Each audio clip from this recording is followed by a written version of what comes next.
주위에 핀 꽃들을 보아라. 이 꽃들은 생과 사에 연연하지 않고 그때그때의 자기 생에 최선을 다하지 않던가.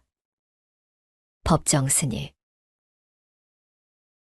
세상 만물은 끊임없이 변화하고 한결같은 상태로 머물지 않는다. 세월의 흐름 속에서 모든 것은 변화한다. 이는 생성과 소멸, 집합과 분산의 끊임없는 순환을 의미한다. 이것이 바로 재행무상의 원리이다. 불교에서 중요한 개념 중 하나인 재행무상은 모든 것이 끊임없이 변하고 영원히 한 상태로 머물지 않는다는 의미를 담고 있다. 이는 세상에 존재하는 모든 것은 변하게 마련이라는 진리를 가르친다. 계절은 봄, 여름, 가을, 겨울이 순서대로 변하며 날씨도 오늘은 맑았다가 내일은 비가 오는 등 끊임없이 변화한다. 이러한 자연의 순환은 재행무상의 원리를 보여준다. 우리의 삶을 들여다보자. 사람은 태어나고 어린 시절을 보내고 청소년기를 거쳐 어른이 되고 결국 노인이 된다. 우리의 감정 역시 마찬가지다. 기분이 좋았다가 나빠지기도 하고 슬펐다가 기뻐지기도 하며 우리의 감정도 한결같지 않다. 그러나 우리는 삶이 변하지 않고 모든 것이 그대로 있기를 희망한다. 이러한 집착이 곧 우리를 불행하게 만든다. 이 세상에는 영원한 것이 없다.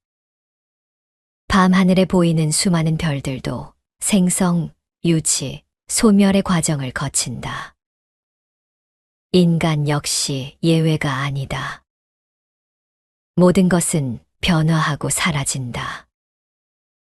이 변화의 연속이 바로 우리의 삶이고 이로 인해 삶에는 즐거움과 행복도 있고 고뇌와 고통도 따른다.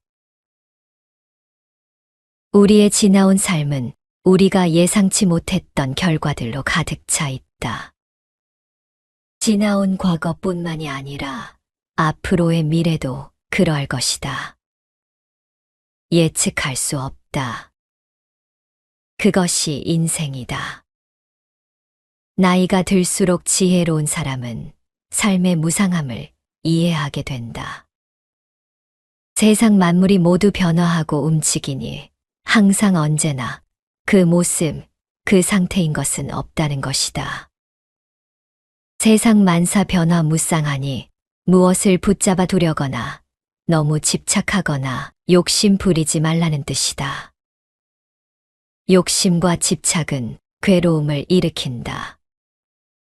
재행무상의 뜻을 되새기면 영원한 즐거움도 영원한 고통도 없다는 것을 알게 될 것이다.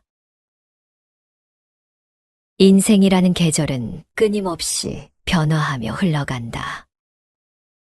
얼음장 같은 추위로 온 세상을 얼어붙게 하던 혹한의 겨울도 숨 막히는 열기로 모든 것을 녹여버릴 것 같던 폭염의 여름도 결국은 시간의 강을 따라 흘러가는 한때의 현상에 불과하다.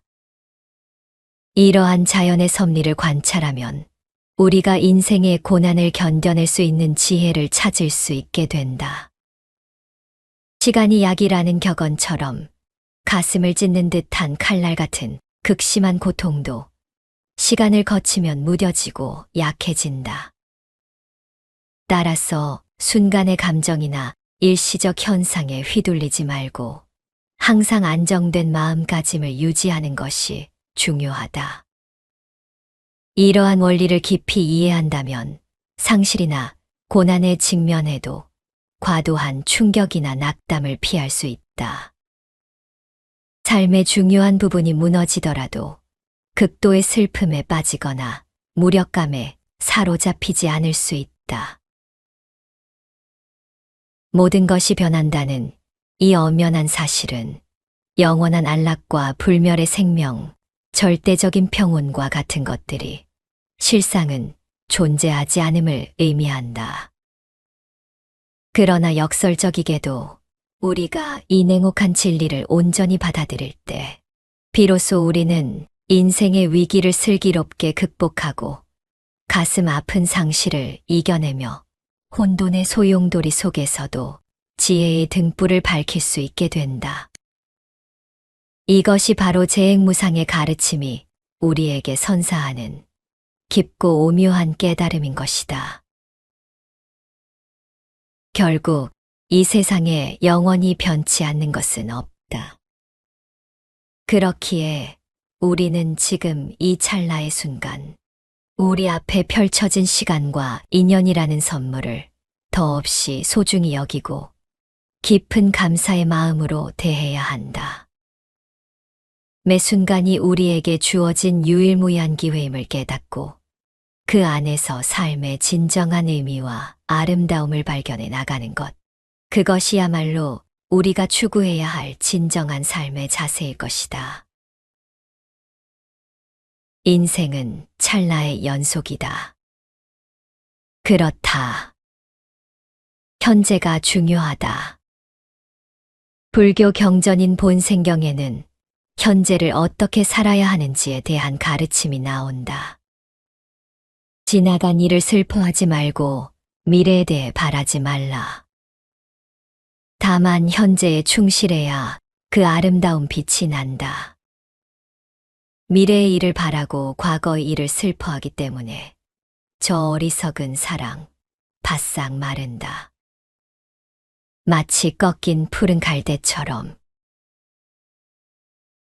틱나탄 스님은 행복은 지금이다라고 강조하셨고 다음과 같은 말씀을 남기셨다. 삶의 기적은 지금 여기에 있다. 우리는 삶의 기적을 우리 자신 안에서, 우리 주변 도처에서 느낀다. 우리의 눈은 기적이다. 우리의 마음은 기적이다. 우리의 뇌는 기적이다. 파란 하늘, 하얀 구름, 산, 강, 숲, 꽃, 우리가 사랑하는 사람. 이 모든 것은 삶의 진정한 기적이다. 그러나 우리가 과거 때문에 괴로워하고 미래를 두려워하며 걱정하고 있으면 지금 여기에서 세상의 모든 기적과 결코 만날 수 없을 것이다. 살다 보면 좋은 날도 있지만 때로는 내 마음이 지옥인 날도 있다. 마음 속에서 불안과 걱정, 욕심과 시기, 그리고 화가 커질 때 마치 지옥의 불길 속에 영원히 휘말릴 것 같은 기분이 든다. 모든 것이 나를 향해 공격해오는 듯하고 어디에도 피할 곳이 없는 절망감에 빠지곤 한다. 이런 순간 우리는 어떻게 해야 할까? 불교에서는 고통의 원인을 탐욕, 성냄, 어리석음으로 설명한다. 이는 삼독이라 불리며 우리를 괴롭히는 주된 이유로 지목된다. 이 삼독이 마음 속에서 강하게 작용할 때 우리는 지옥을 경험하게 된다. 탐욕은 더 많이 가지려는 욕망으로, 성냄은 통제할 수 없는 분노로, 어리석음은 현실을 제대로 보지 못하는 착각으로 나타난다. 이 모든 것이 합쳐져 우리 마음을 무겁고 어두운 상태로 만들어버린다. 내 마음이 지옥일 때 가장 먼저 해야 할 일은 그 상태를 인정하는 것이다. 내가 지금 고통스럽구나, 내 마음이 불안하고 괴롭구나라고 스스로에게 솔직해지는 순간 우리는 이미 첫걸음을 내디딘 것이다. 그 다음으로는 이 고통도 찰나이고 결국 이 또한 지나갈 것이다 라는 긍정적인 마음을 가지는 것이 중요하다. 또한 명상을 통해 마음을 가라앉히고 호흡에 집중해 본다. 명상은 우리의 몸과 마음의 긴장을 풀어주고 지혜를 키우는 좋은 방법이다. 그리고 주위를 둘러보자. 내가 도움을 줄 수 있는 사람은 누구일까? 작은 친절을 베풀고 다른 이들의 고통을 덜어주는 일은 내 마음의 지옥을 천국으로 바꾸는 강력한 방법이다. 타인의 아픔에 공감하고 연민의 마음을 갖자. 지혜를 통해 세상을 있는 그대로 바라보는 연습을 하자. 우리를 괴롭히는 많은 것들이 사실은 우리의 마음에서 비롯된 착각일 때가 많다. 상황을 객관적으로 보고 그 속에서 배울 수 있는 점을 찾아보자. 지혜는 우리를 어리석음에서 벗어나게 하고 더 나은 길을 제시한다. 삶은 때로 우리에게 가혹한 시험을 내리지만 우리는 그 속에서 성장할 수 있다. 내 마음이 지옥일 때 자비와 연민, 그리고 지혜를 통해 그 지옥을 벗어나 평화로운 마음의 상태로 돌아갈 수 있다. 법정 스님의 법문 중에 이런 말씀이 있다. 행복이 무엇인가? 원하는 것을 갖게 되면 행복을 이루게 된다고 생각하는 분들이 있지만 아니다. 아무리 소중하고 갖고 싶었던 것도 시간이 지나면 결국 희미해진다. 덧없는 것, 고정불변의 것이 아니기 때문이다. 행복은 요구하고 추구한다고 이룰 수 있는 것이 아니라 지금 이 순간 선물처럼 주어지는 것이다. 무엇에 쫓기듯 살아서는 안 된다. 안정되고 차분한 마음으로 사물의 아름다움을 음미해보라. 이토록 아름다운 봄날, 나무만 꽃을 피우는 것이 아니다. 여러분도 행복이라는 삶의 꽃을 활짝 피울 수 있다. 행복은 다가올 미래의 어느 순간, 어느 때에 예정된 것이 아니다. 바로 지금 현재, 이 순간 함께하는 것이다. 오늘 낭독할 책은 법정 스님의 말씀 모음집인 진짜 나를 찾아라이다. 지난 영상에 이어서 두 번째 낭독이다. 이 책은 법정 스님께서 1970년대 후반부터 2000년대 초반까지 다양한 장소에서 다양한 사람들과 소통하셨던 강의 내용을 담고 있다. 이번 영상에서는 진정한 고독의 의미와 변화하는 세상에서 현재를 살아가는 마음가짐과 관련된 내용을 간추려 보았다. 지옥과 천당은 결국 나의 마음가짐에 달려 있다는 진리를 깨우치게 될 것이다. 근심이나 걱정을 앞당기지 말라. 밖에서 주워 모은 지식, 그런 건 지혜가 될 수 없다. 그래서 문으로 들어온 것은 집안의 보배가 될 수 없다. 이런 말을 하는 것이다. 지혜는 누군가로부터 배워서 얻을 수 있는 것이 아니다. 지식은 남에게 받을 수 있지만 지혜는 받을 수 없다. 지식은 머리에서 자라나는 것이지만 지혜는 마음에서 움트는 것이다. 그 지혜는 우리 마음의 꽃으로 피어난다. 그렇기 때문에 마음 밖에서 찾지 말라. 이렇게 말을 하는 것이다. 밖에서 주워 모은 것으로는 지혜의 답을 쌓을 수 없다. 마음 밖에서 찾지 마라. 이 세상 모든 것은 순간순간 새로운 것으로 채워진다. 어제의 나와 오늘의 내가 다르다. 비록 거죽은 비슷하여 똑같은 눈매와 똑같은 목소리를 하고 있지만 어제의 나는 이미 죽었다. 지금 이 자리에 있는 나는 새로운 나이다. 이 세상 모든 것은 그렇게 순간마다 새로워지는 것이다. 무엇이 똑같아 보인다면 그건 우리 마음 속에 과거가 들어있기 때문이다. 과거를 통해서 어떤 관념의 눈을 통해서 바라보기 때문에 늘 똑같은 것처럼, 같은 것이 되풀이되는 것처럼 느끼게 되는 것이다.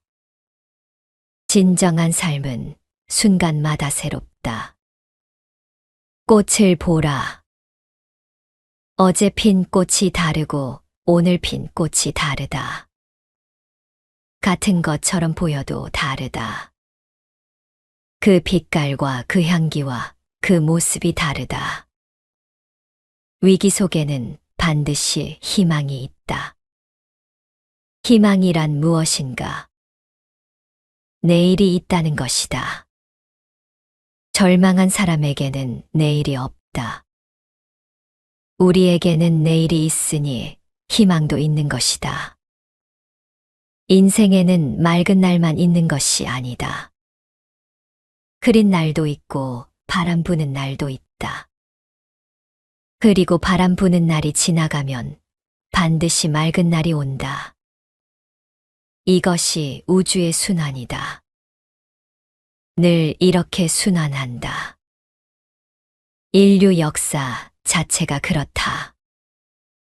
개인도 사회도 나라도 그렇게 순환한다.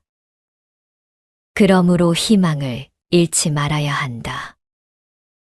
우리의 현재가 늪에 갇혀 있는 것이 아니다. 뭔가 새로운 흐름이 있다. 스콧니어링이라는 성실한 자연주의자가 있다. 100년이라는 시간을 살면서 깊고 심오한 관조의 세계를 펼친 사람이다. 또한 그 사람 책을 읽은 분들은 아시겠지만 조화로운 삶을 살다가 간 사람이다. 그가 남긴 말을 음미해 본다. 어떤 일이 일어나도 당신이 할 수 있는 한 최선을 다하라. 결코 마음의 평정을 잃지 말라. 당신이 좋아하는 일을 찾으라. 집, 식사, 옷차림을 검소하게 하고 번잡스러움을 피하라. 날마다 자연과 만나고 발밑의 땅을 느껴라. 근심 걱정을 떨쳐버리고 그날 그날을 살라. 다른 사람과 나누라. 인생과 세계에 대해서 생각해 보는 시간을 가져라. 생활 속에서 웃음을 찾으라. 이 세상 모든 것에 애정을 가져라. 모든 것 속에 들어있는 하나의 생명을 안으로 살펴보라. 어떤 어려운 상황일지라도 좌절하지 말고, 낙담하지 말고, 주저앉지 말고 최선을 다하라고 한다. 평정을 잃지 말라는 것을 불교식으로 말하면 마음의 중심을 잃지 말라는 것이다. 번잡스러움을 피하라는 것은 욕심을 부리지 말라는 의미이다. 그리고 자연 속에 살라고 충언한다. 그렇다고 나는 이 말을 단지 자연을 즐기라는 뜻으로 생각하지 않는다. 일을 하면서 몸을 움직여라. 땀을 흘리면서 살아라. 이렇게 말하는 것이라고 생각한다. 그날 그날을 충실히 살라는 것은 근심이나 걱정을 앞당기지 말라는 것이다. 근심과 걱정을 떨쳐버리고 하루하루를 최선을 다해서 살라는 것이다. 그리고 어떤 식으로든 다른 사람과 나누라고 한다. 내 이웃을 보살피라는 뜻이다. 또한 인생의 근원적인 비밀은 무엇인지, 이 세계의 본질은 무엇인지 생각해보라고도 한다. 또 소문만복내라고 하지 않는가. 웃음은 단지 즐겁고 기쁜 것을 표현하는 것이 아니다. 복을 표현하는 말이다. 인간이 추구하는 본질 중 하나는 복이다. 행운이나 재물 같은 것을 의미하는 것이 아니다. 말 그대로 복이다. 복은 상서로운 것이며 나누는 것이다. 나를 이루는 근원이면서 남을 이롭게 하는 수단이다. 웃으면 복이 온다. 얼굴 찌푸리지 마라. 목이 누군가 집에 찾아갔다가도 주인이 찌푸리는 걸 보고 어이쿠, 다른 곳에 가야겠네. 돌아 나왔다는 이야기가 있다. 들어오는 복을 자기 스스로 내치지 마라. 이 복으로 나와 이웃을 이롭게 할 수 있다. 그것도 너무 간단하다. 웃으면 된다. 이 단순한 가치가 가장 위대한 가치가 된다는 것을 깨닫는 것만으로도 우리는 더 아름다운 인생을, 더 행복한 인생을 살 수 있다. 내 마음이 천당도 만들고 지옥도 만든다. 모두 다 눈에 보이고 귀에 들리고 손에 붙잡히는 것에 집착한다. 그것이 전부라고 생각한다. 하지만 그것만이 전부가 아니라는 것을, 그 이면에는 더 깊고 오묘한 세계가 있다는 것을 알아야 한다. 눈에 보이고 귀에 들리고 손에 잡히는 것, 그것은 한 부분이다. 그것은 일시적인 것이다. 그것은 모두 순간적인 것이고 잠시 있다가 사라지는 것이다. 눈에 보이지도 않고 들리지도 않고 손에 잡히지도 않지만 그 밑바탕을 이루는 곳에 정신의 세계가 있다. 이것이 영원한 것이다. 이것이 본질적인 것이다. 이것은 달변이 아니라 침묵으로 이루어진 세계라고 할 수 있다. 영성으로 충만한 세계이기도 하다. 혹은 불교에서 말하는 공의 세계라고도 할 수 있다. 인간관계를 생각해 보자. 좋은 친구 사이는 서로 끌어당기는 힘이 있다. 같이 있는 시간이 즐겁고 빠르게 흘러간다. 하지만 서로 사이가 좋지 않으면 한자리에 같이 있는 것이 거북스럽다. 마주한 시간이 지겹고 더디 흐른다. 이 우주에 가득 찬 에너지는 자력과 같아서 같은 극끼리는 서로 밀쳐내고 다른 극끼리는 서로 끌어당긴다. 하지만 이때의 같은 것 다른 것은 정오가 아니다. 그저 다른 존재, 다른 실체일 뿐이다. 친구 사이를 예로 들어 시간 흐름을 말했지만 시간은 관념적인 것일 뿐이다. 이 시간의 흐름을 선하게 대하면 우주에 있는 선한 기운이 딸려온다. 악하게 대하면 우주에 있는 파괴적인 요소가 몰려온다. 우리의 일상을 이렇게 곰곰이 살펴보자. 내가 착한 마음, 편안한 마음을 지니게 되면 모든 편안한 요소들이 같이 어울린다. 그런데 심사가 뒤틀려서 생각이 불안해지면 사사건건 매사가 흔들리게 된다. 이처럼 모든 것은 마음에 달려 있다.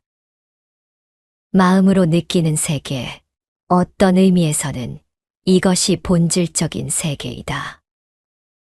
눈에 보이고 귀에 들리고 손에 잡히는 세계는 하나의 부분이다. 빙산의 일각과 같은 것이다.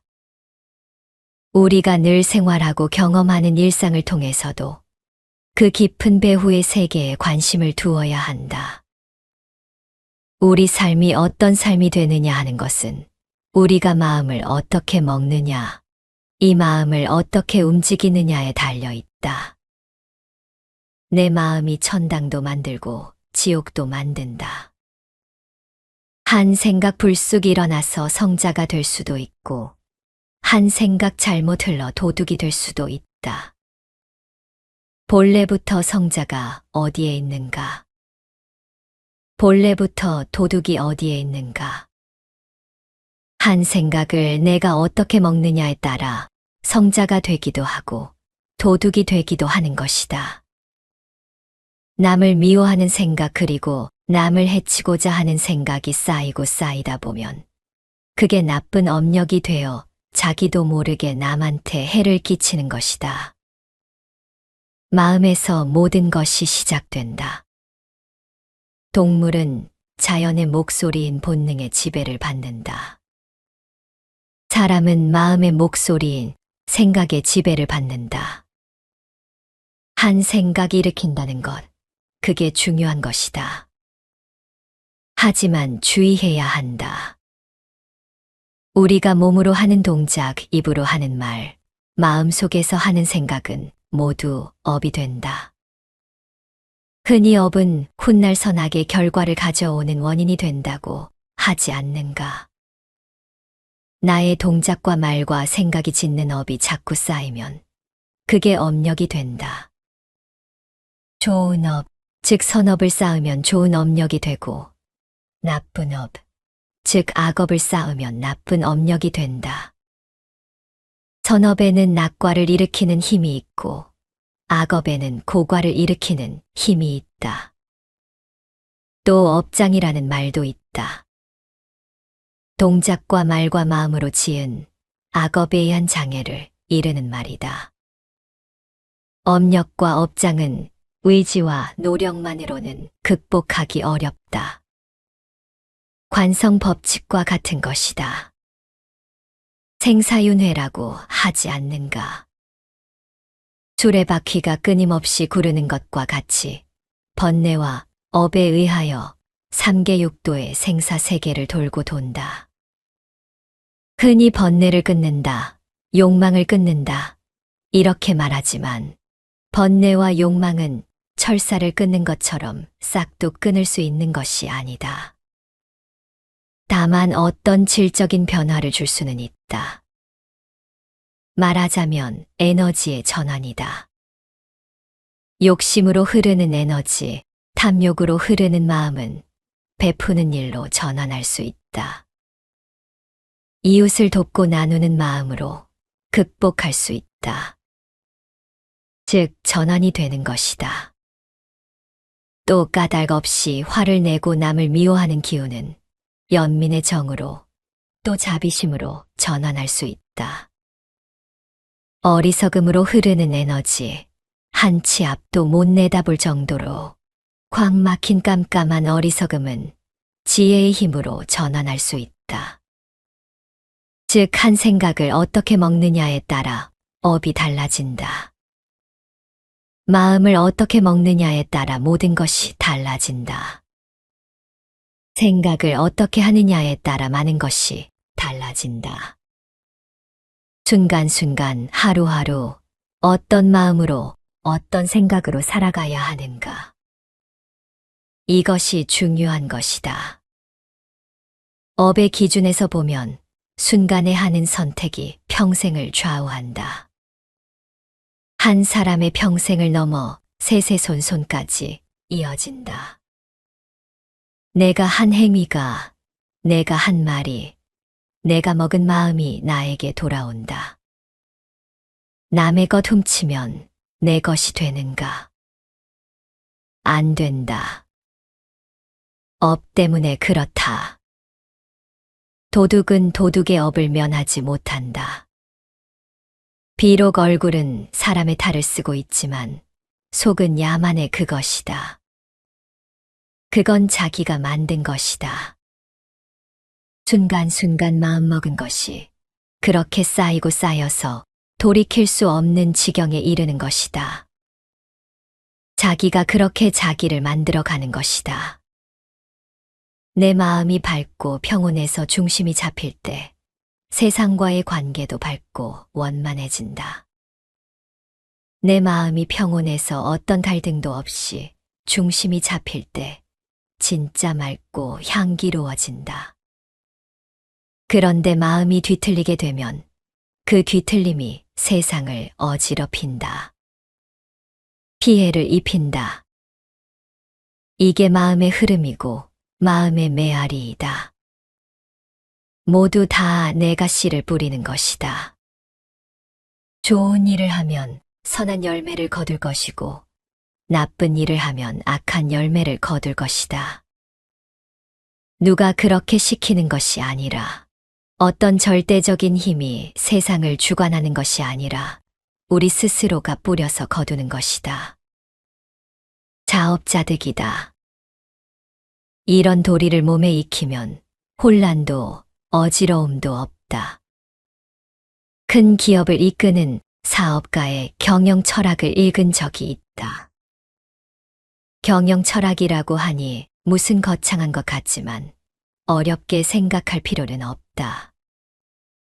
들어보면 아주 간단한 이야기이다.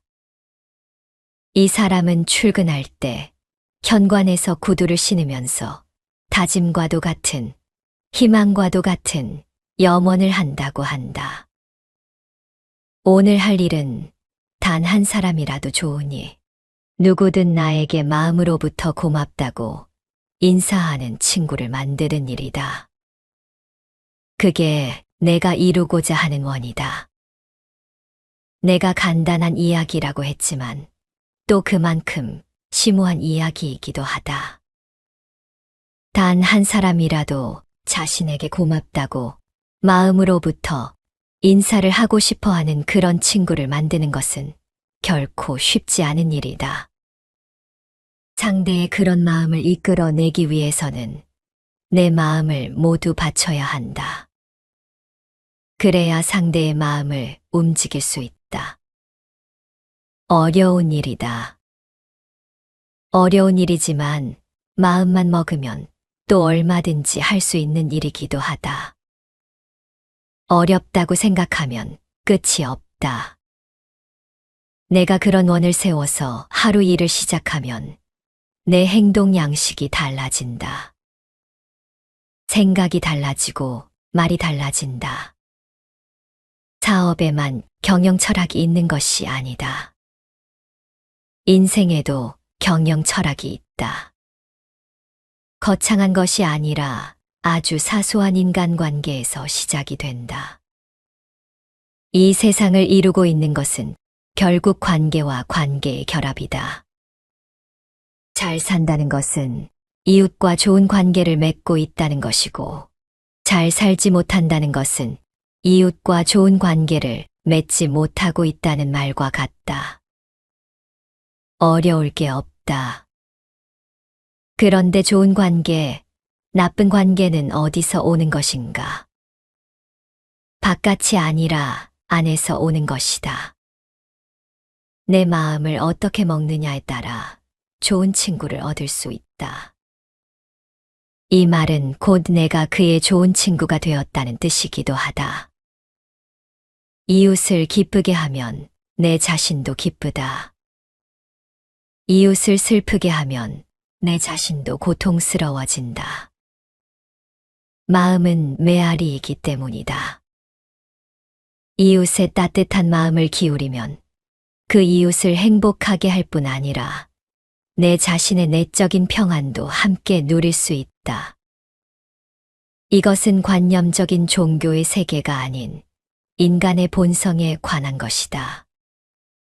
한 스님한테 들은 이야기이다. 그 스님이 교리를 공부하다가 처음 선방에 갔다. 책도 안 보고 그냥 들어 앉아서 참선만 하는데 영 참선이 안 되고 화두도 잡아보려 했지만 잘 안 잡혔다. 그래서 나처럼 나약한 사람은 참선할 기질이 아닌가 보다. 괜히 선방에 온 것인가. 이런 생각까지 했다고 한다. 그러다가 한 보름쯤 지나니 생각이 달라지더란다. 좋다.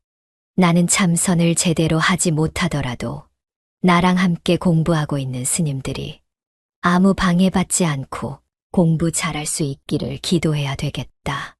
이런 마음이 생겼다고 한다.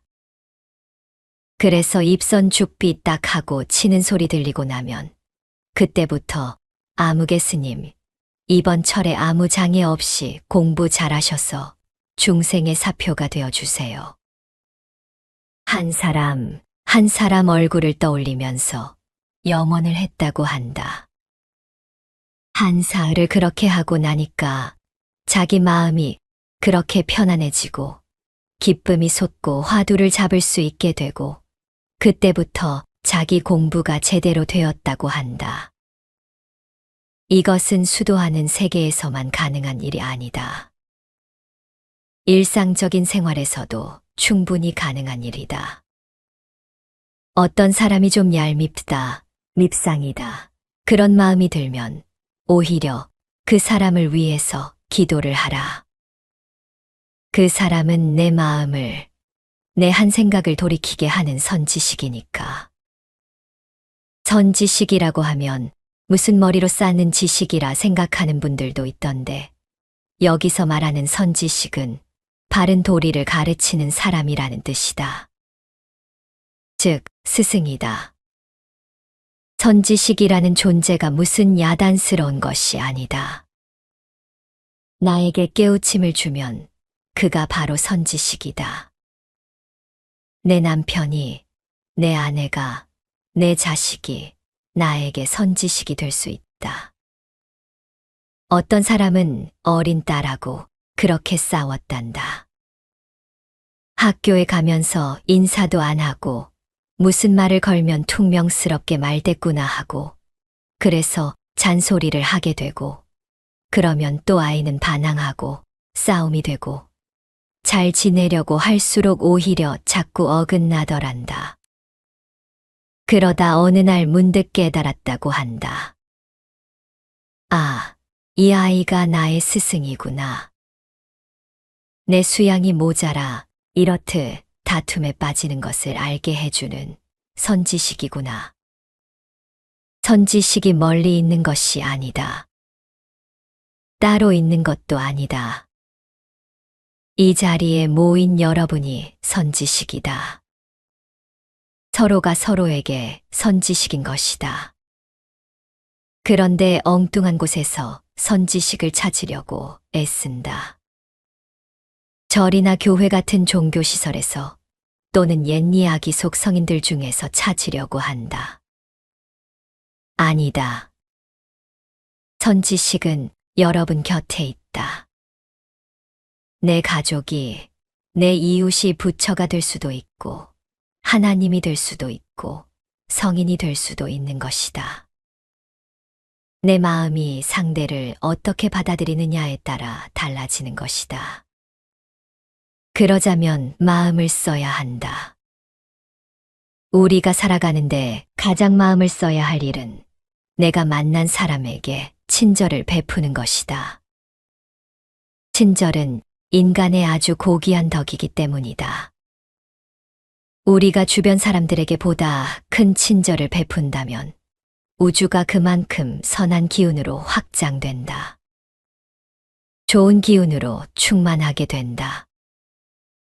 우주라고 해서 관념적으로 생각하지 마라.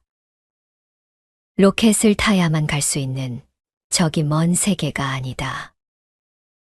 우리가 몸담고 있는 이 환경이 바로 우주이다. 바깥에서 찾지 마라. 진리는 바로 내 안에, 내 곁에 있다.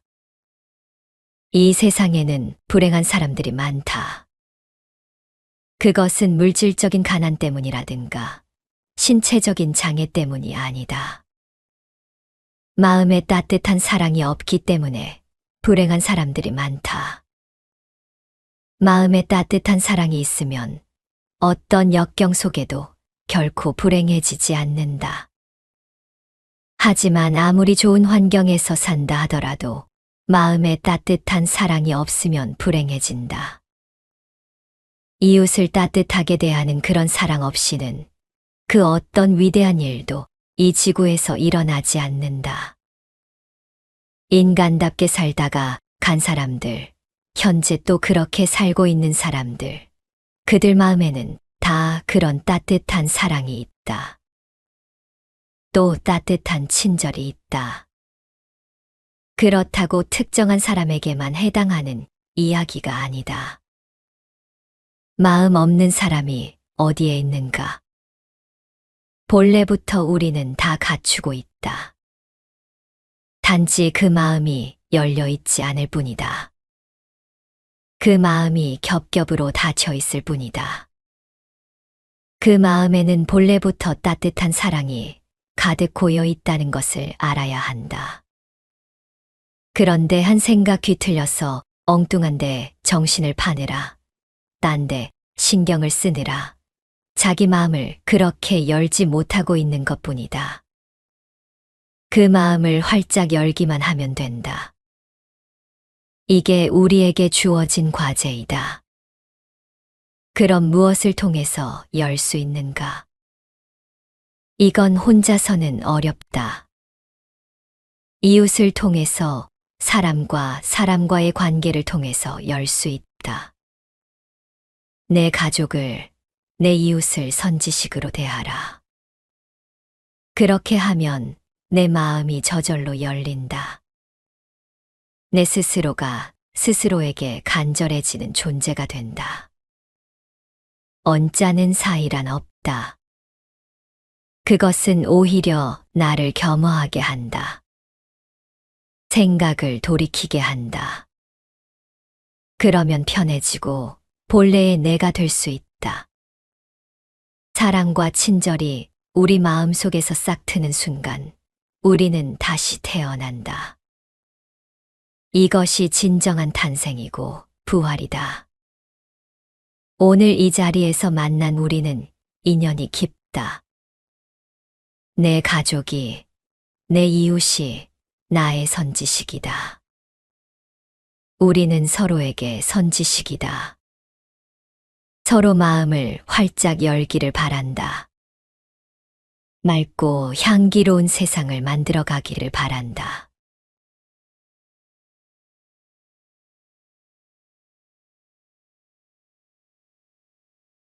주위에 핀 꽃들을 보아라. 이 꽃들은 생과 사에 연연하지 않고 그때그때의 자기 생에 최선을 다하지 않던가. 법정스님. 세상 만물은 끊임없이 변화하고 한결같은 상태로 머물지 않는다. 세월의 흐름 속에서 모든 것은 변화한다. 이는 생성과 소멸, 집합과 분산의 끊임없는 순환을 의미한다. 이것이 바로 재행무상의 원리이다. 불교에서 중요한 개념 중 하나인 재행무상은 모든 것이 끊임없이 변하고 영원히 한 상태로 머물지 않는다는 의미를 담고 있다. 이는 세상에 존재하는 모든 것은 변하게 마련이라는 진리를 가르친다.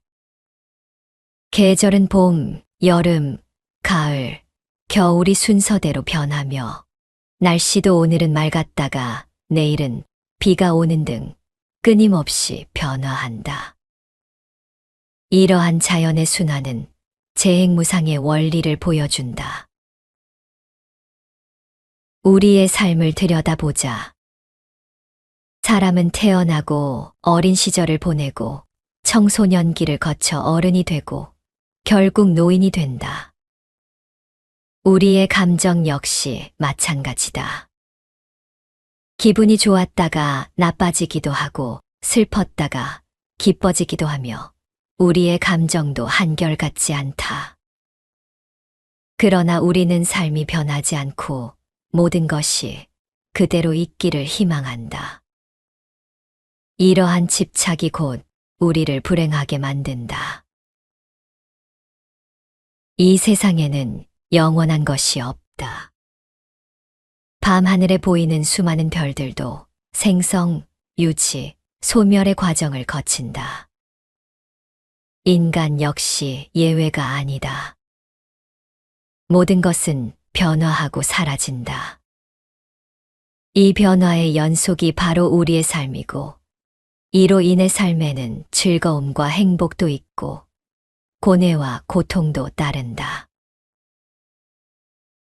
우리의 지나온 삶은 우리가 예상치 못했던 결과들로 가득 차 있다. 지나온 과거뿐만이 아니라 앞으로의 미래도 그럴 것이다. 예측할 수 없다. 그것이 인생이다. 나이가 들수록 지혜로운 사람은 삶의 무상함을 이해하게 된다. 세상 만물이 모두 변화하고 움직이니 항상 언제나 그 모습, 그 상태인 것은 없다는 것이다. 세상 만사 변화 무쌍하니 무엇을 붙잡아 두려거나 너무 집착하거나 욕심 부리지 말라는 뜻이다. 욕심과 집착은 괴로움을 일으킨다.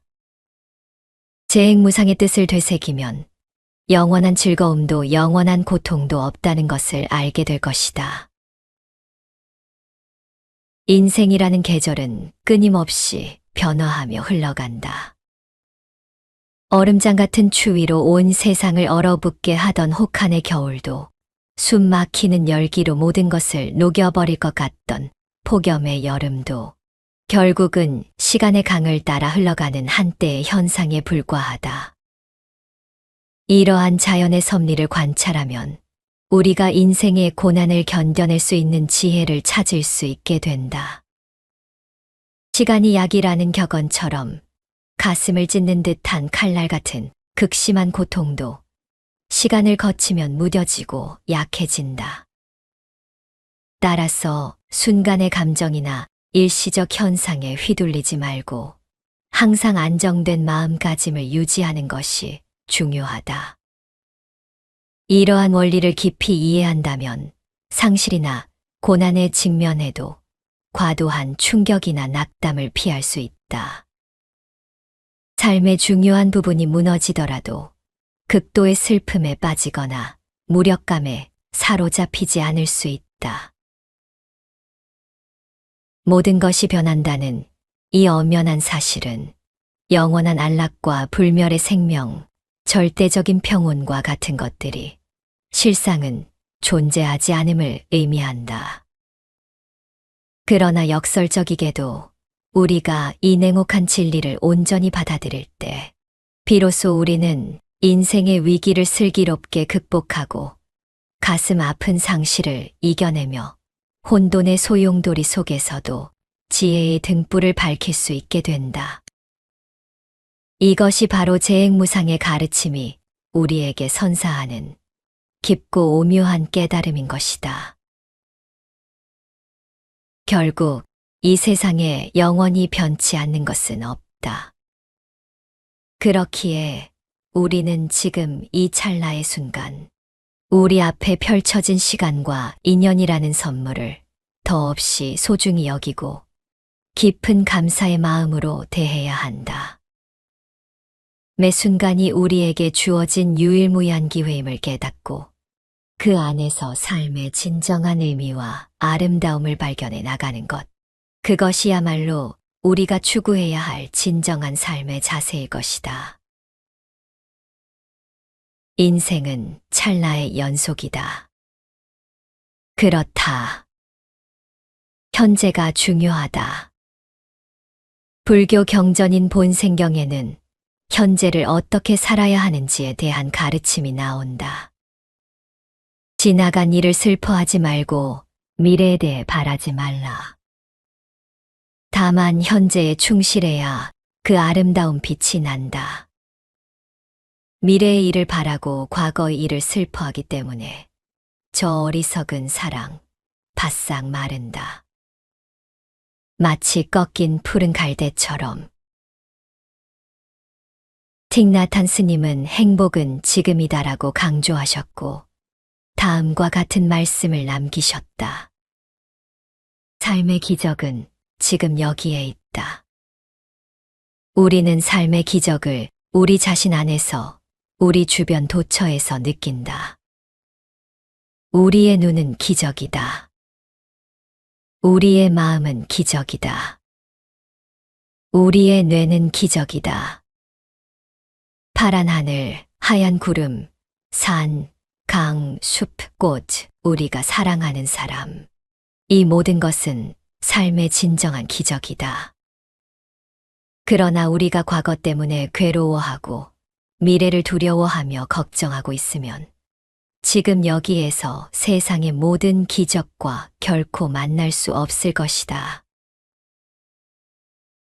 살다 보면 좋은 날도 있지만 때로는 내 마음이 지옥인 날도 있다. 마음 속에서 불안과 걱정, 욕심과 시기, 그리고 화가 커질 때 마치 지옥의 불길 속에 영원히 휘말릴 것 같은 기분이 든다. 모든 것이 나를 향해 공격해오는 듯하고 어디에도 피할 곳이 없는 절망감에 빠지곤 한다.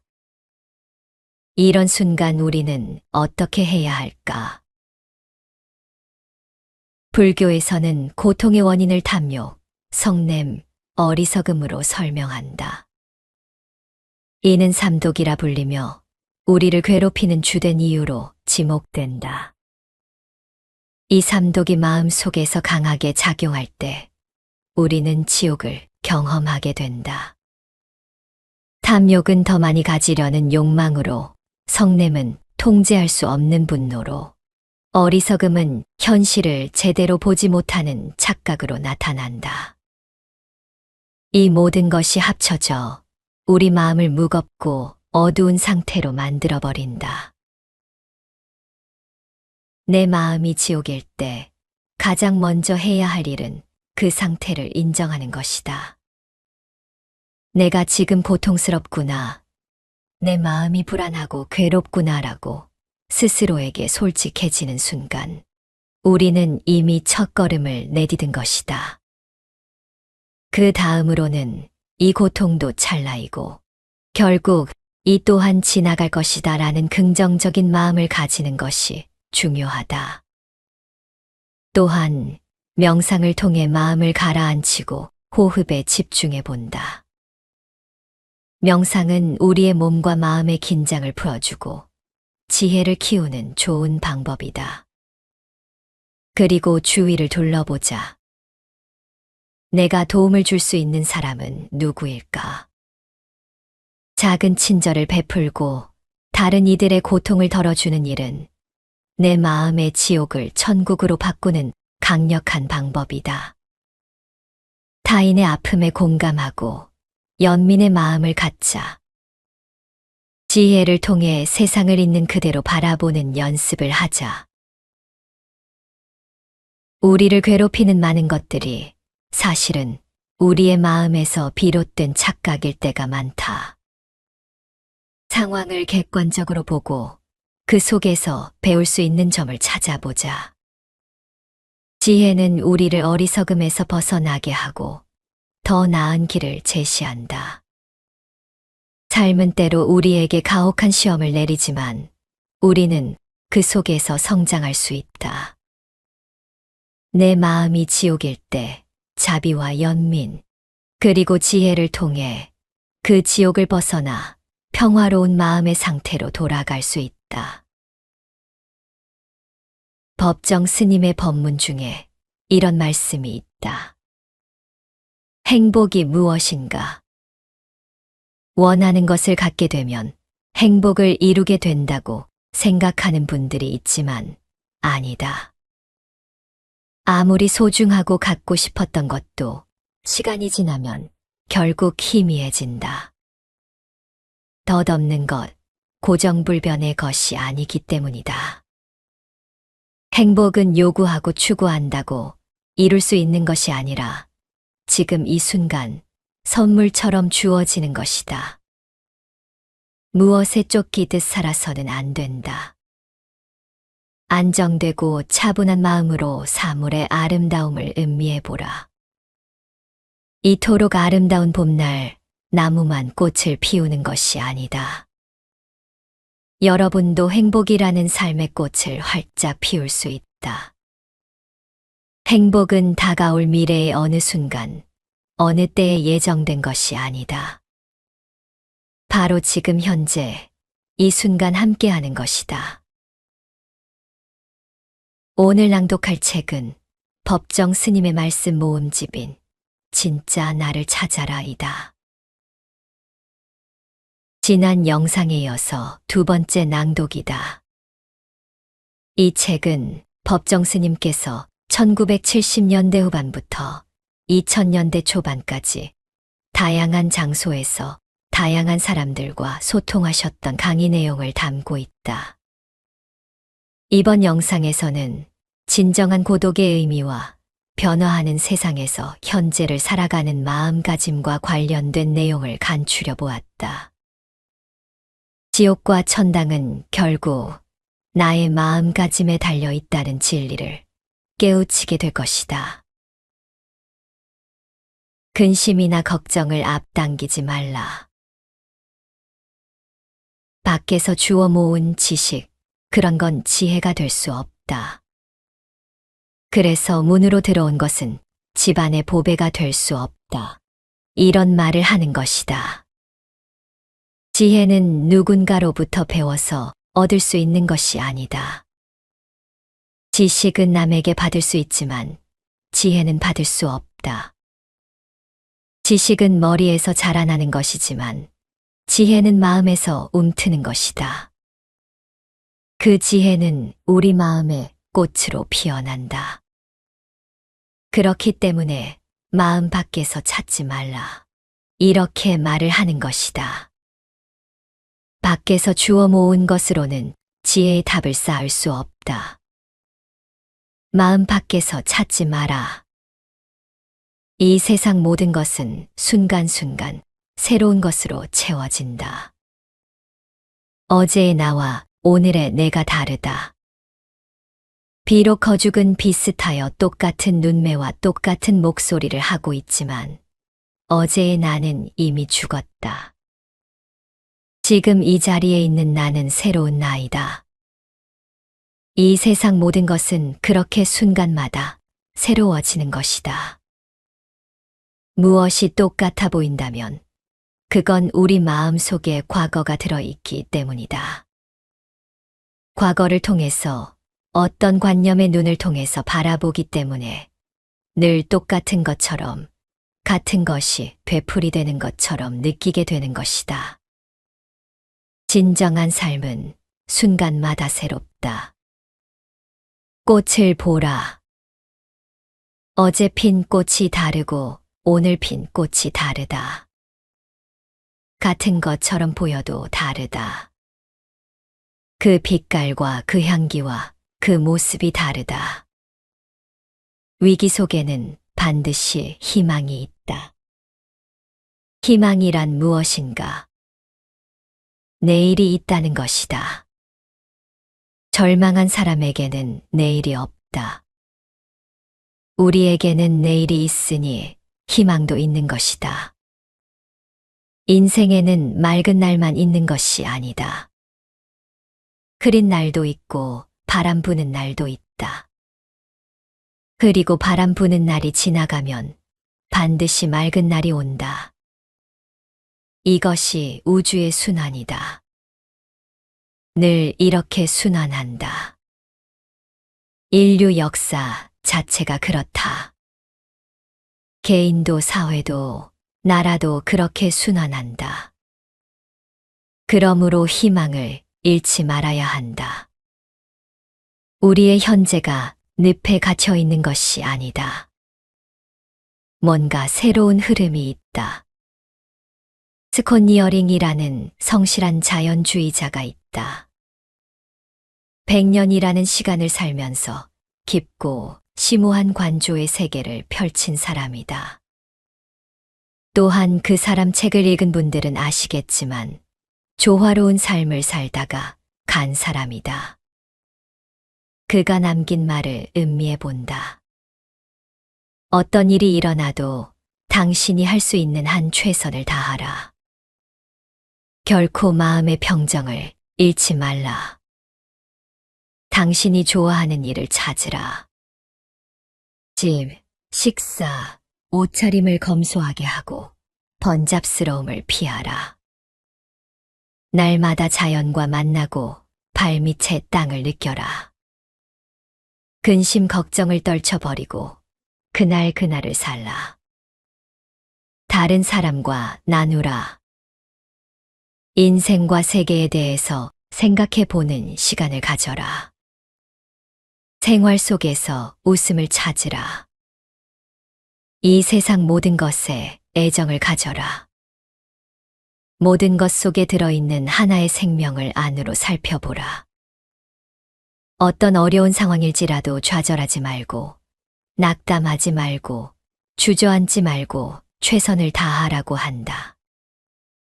평정을 잃지 말라는 것을 불교식으로 말하면 마음의 중심을 잃지 말라는 것이다. 번잡스러움을 피하라는 것은 욕심을 부리지 말라는 의미이다. 그리고 자연 속에 살라고 충언한다. 그렇다고 나는 이 말을 단지 자연을 즐기라는 뜻으로 생각하지 않는다. 일을 하면서 몸을 움직여라. 땀을 흘리면서 살아라. 이렇게 말하는 것이라고 생각한다. 그날을 충실히 살라는 것은 근심이나 걱정을 앞당기지 말라는 것이다. 근심과 걱정을 떨쳐버리고 하루하루를 최선을 다해서 살라는 것이다.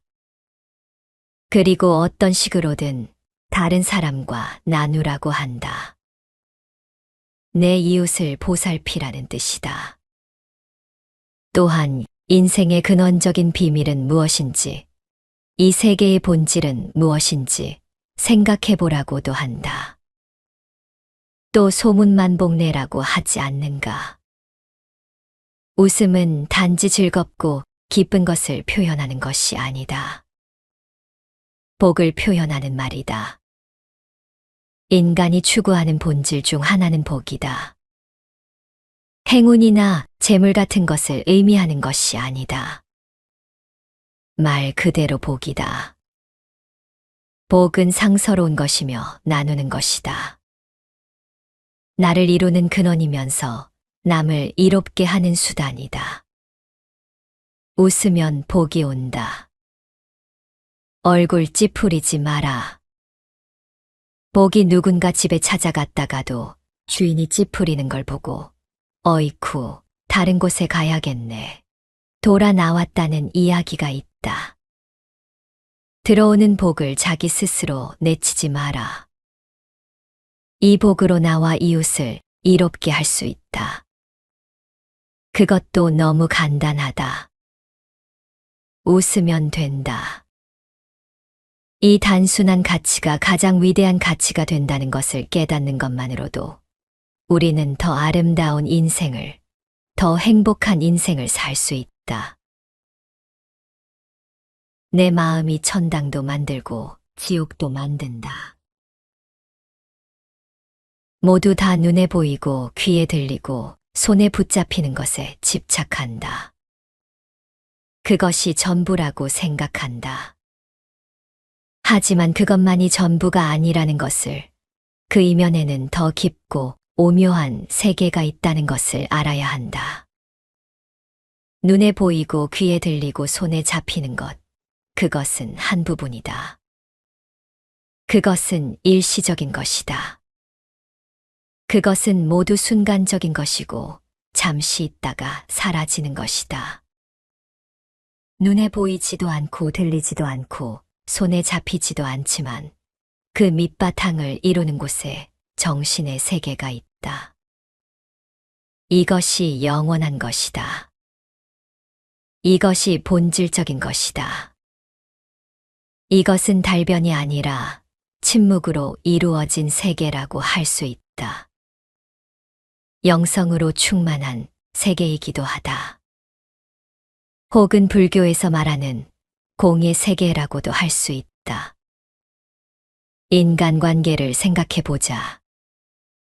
좋은 친구 사이는 서로 끌어당기는 힘이 있다.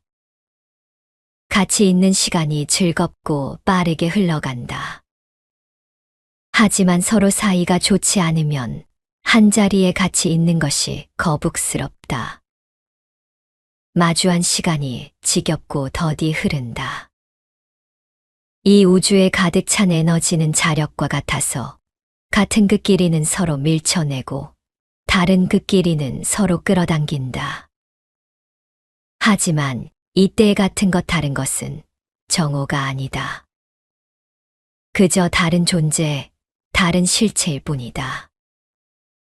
친구 사이를 예로 들어 시간 흐름을 말했지만 시간은 관념적인 것일 뿐이다. 이 시간의 흐름을 선하게 대하면 우주에 있는 선한 기운이 딸려온다. 악하게 대하면 우주에 있는 파괴적인 요소가 몰려온다. 우리의 일상을 이렇게 곰곰이 살펴보자. 내가 착한 마음, 편안한 마음을 지니게 되면 모든 편안한 요소들이 같이 어울린다. 그런데 심사가 뒤틀려서 생각이 불안해지면 사사건건 매사가 흔들리게 된다. 이처럼 모든 것은 마음에 달려 있다. 마음으로 느끼는 세계, 어떤 의미에서는 이것이 본질적인 세계이다. 눈에 보이고 귀에 들리고 손에 잡히는 세계는 하나의 부분이다. 빙산의 일각과 같은 것이다. 우리가 늘 생활하고 경험하는 일상을 통해서도 그 깊은 배후의 세계에 관심을 두어야 한다. 우리 삶이 어떤 삶이 되느냐 하는 것은 우리가 마음을 어떻게 먹느냐, 이 마음을 어떻게 움직이느냐에 달려 있다. 내 마음이 천당도 만들고 지옥도 만든다.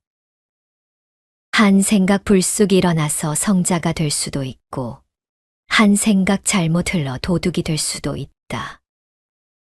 본래부터 성자가 어디에 있는가? 본래부터 도둑이 어디에 있는가? 한 생각을 내가 어떻게 먹느냐에 따라 성자가 되기도 하고 도둑이 되기도 하는 것이다. 남을 미워하는 생각 그리고 남을 해치고자 하는 생각이 쌓이고 쌓이다 보면 그게 나쁜 업력이 되어 자기도 모르게 남한테 해를 끼치는 것이다. 마음에서 모든 것이 시작된다. 동물은 자연의 목소리인 본능의 지배를 받는다. 사람은 마음의 목소리인 생각의 지배를 받는다. 한 생각이 일으킨다는 것, 그게 중요한 것이다. 하지만 주의해야 한다. 우리가 몸으로 하는 동작, 입으로 하는 말, 마음속에서 하는 생각은 모두 업이 된다. 흔히 업은 훗날 선악의 결과를 가져오는 원인이 된다고 하지 않는가? 나의 동작과 말과 생각이 짓는 업이 자꾸 쌓이면 그게 업력이 된다. 좋은 업, 즉 선업을 쌓으면 좋은 업력이 되고 나쁜 업, 즉 악업을 쌓으면 나쁜 업력이 된다. 선업에는 낙과를 일으키는 힘이 있고 악업에는 고과를 일으키는 힘이 있다. 또 업장이라는 말도 있다. 동작과 말과 마음으로 지은 악업에 의한 장애를 이르는 말이다. 업력과 업장은 의지와 노력만으로는 극복하기 어렵다. 관성 법칙과 같은 것이다. 생사윤회라고 하지 않는가?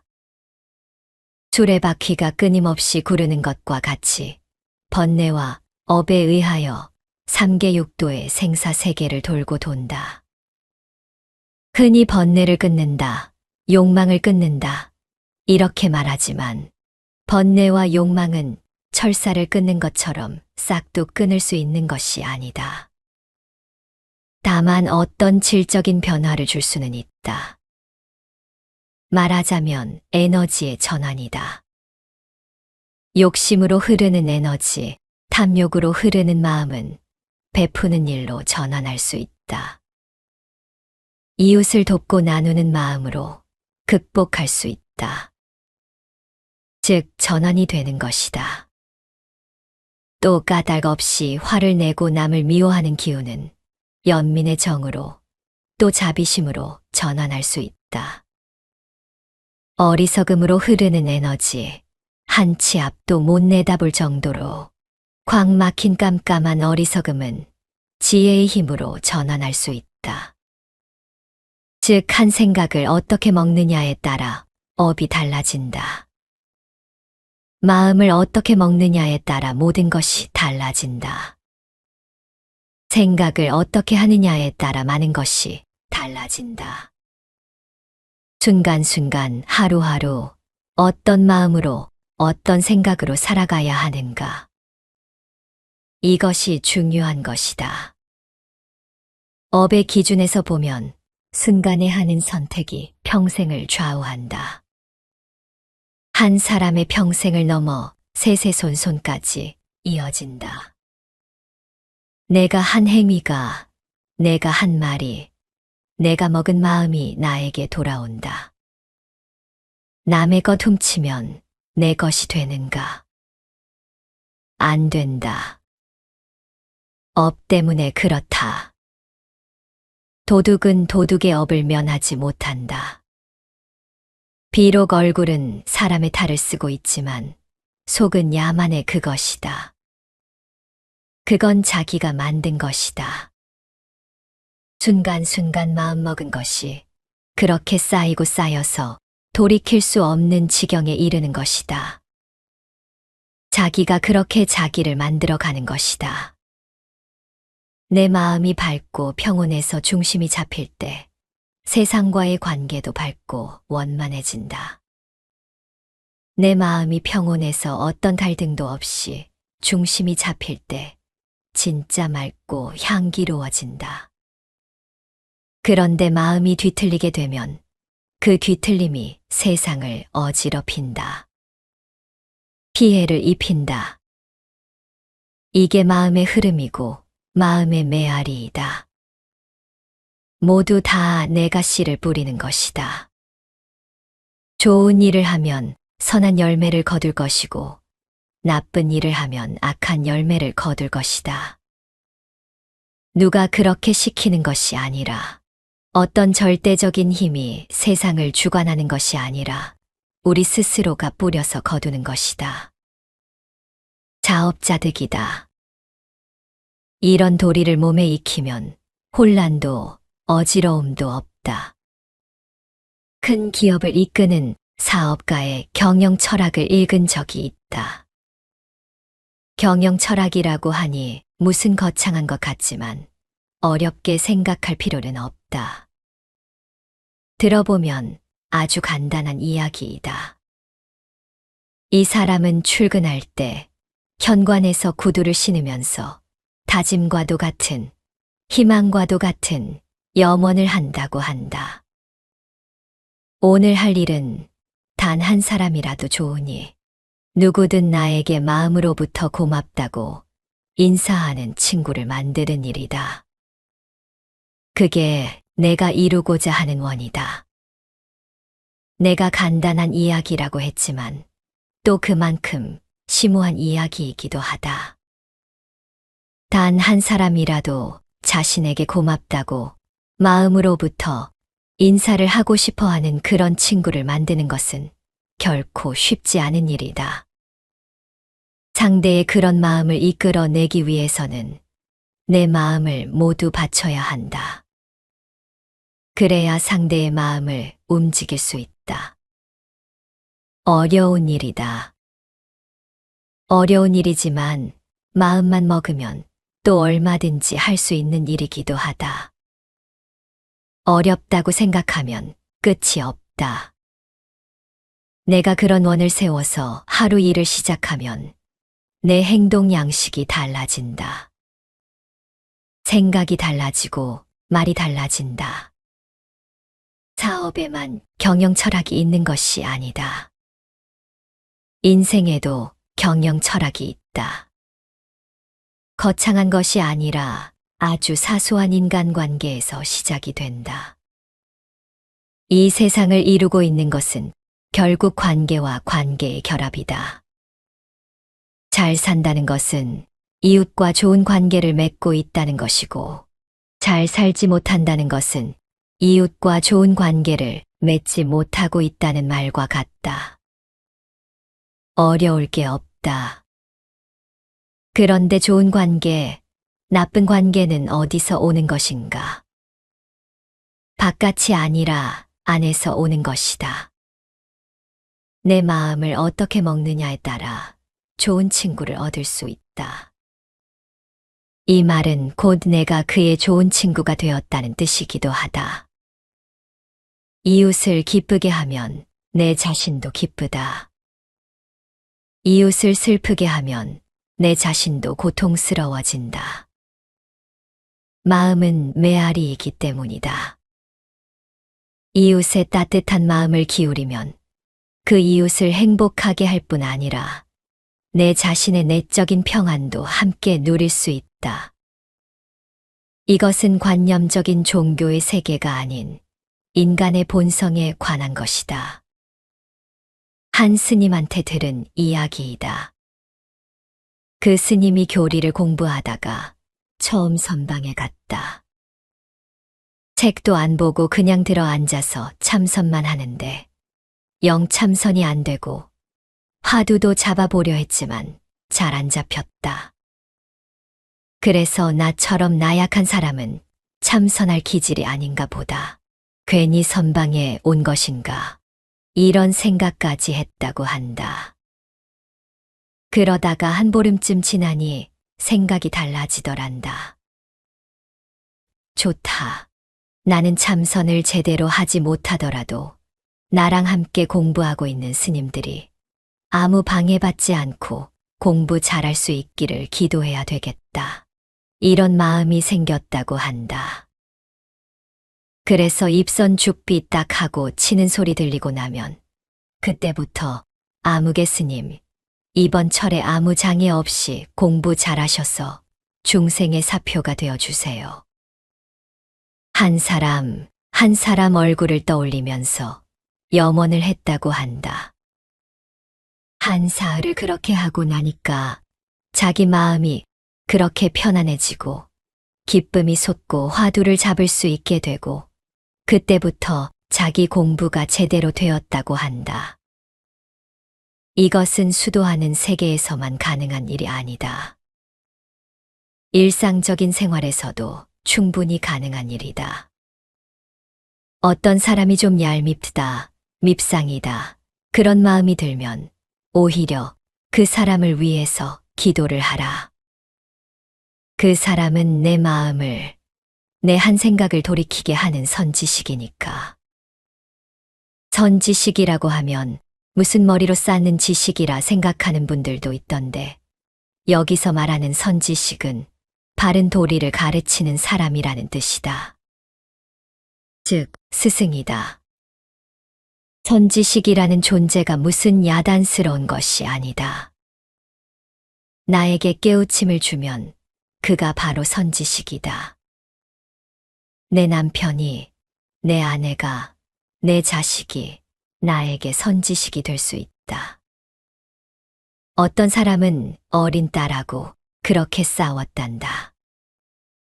학교에 가면서 인사도 안 하고 무슨 말을 걸면 퉁명스럽게 말대꾸나 하고 그래서 잔소리를 하게 되고 그러면 또 아이는 반항하고 싸움이 되고 잘 지내려고 할수록 오히려 자꾸 어긋나더란다. 그러다 어느 날 문득 깨달았다고 한다. 아, 이 아이가 나의 스승이구나.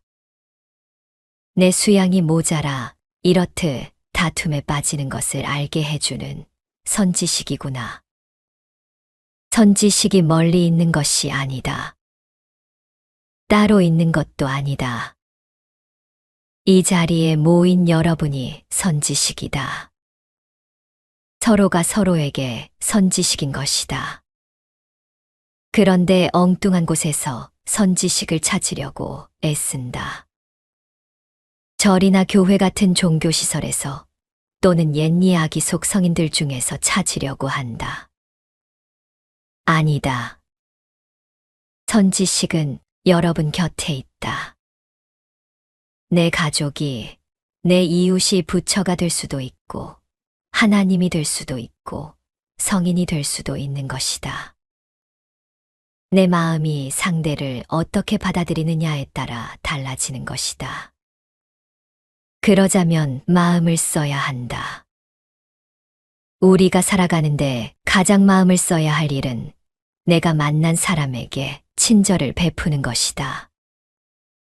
친절은 인간의 아주 고귀한 덕이기 때문이다. 우리가 주변 사람들에게 보다 큰 친절을 베푼다면 우주가 그만큼 선한 기운으로 확장된다. 좋은 기운으로 충만하게 된다. 우주라고 해서 관념적으로 생각하지 마라. 로켓을 타야만 갈 수 있는 저기 먼 세계가 아니다. 우리가 몸담고 있는 이 환경이 바로 우주이다. 바깥에서 찾지 마라. 진리는 바로 내 안에, 내 곁에 있다. 이 세상에는 불행한 사람들이 많다. 그것은 물질적인 가난 때문이라든가 신체적인 장애 때문이 아니다. 마음에 따뜻한 사랑이 없기 때문에 불행한 사람들이 많다. 마음에 따뜻한 사랑이 있으면 어떤 역경 속에도 결코 불행해지지 않는다. 하지만 아무리 좋은 환경에서 산다 하더라도 마음에 따뜻한 사랑이 없으면 불행해진다. 이웃을 따뜻하게 대하는 그런 사랑 없이는 그 어떤 위대한 일도 이 지구에서 일어나지 않는다. 인간답게 살다가 간 사람들, 현재 또 그렇게 살고 있는 사람들, 그들 마음에는 다 그런 따뜻한 사랑이 있다. 또 따뜻한 친절이 있다. 그렇다고 특정한 사람에게만 해당하는 이야기가 아니다. 마음 없는 사람이 어디에 있는가? 본래부터 우리는 다 갖추고 있다. 단지 그 마음이 열려 있지 않을 뿐이다. 그 마음이 겹겹으로 닫혀 있을 뿐이다. 그 마음에는 본래부터 따뜻한 사랑이 가득 고여 있다는 것을 알아야 한다. 그런데 한 생각 뒤틀려서 엉뚱한데 정신을 파느라, 딴데 신경을 쓰느라 자기 마음을 그렇게 열지 못하고 있는 것뿐이다.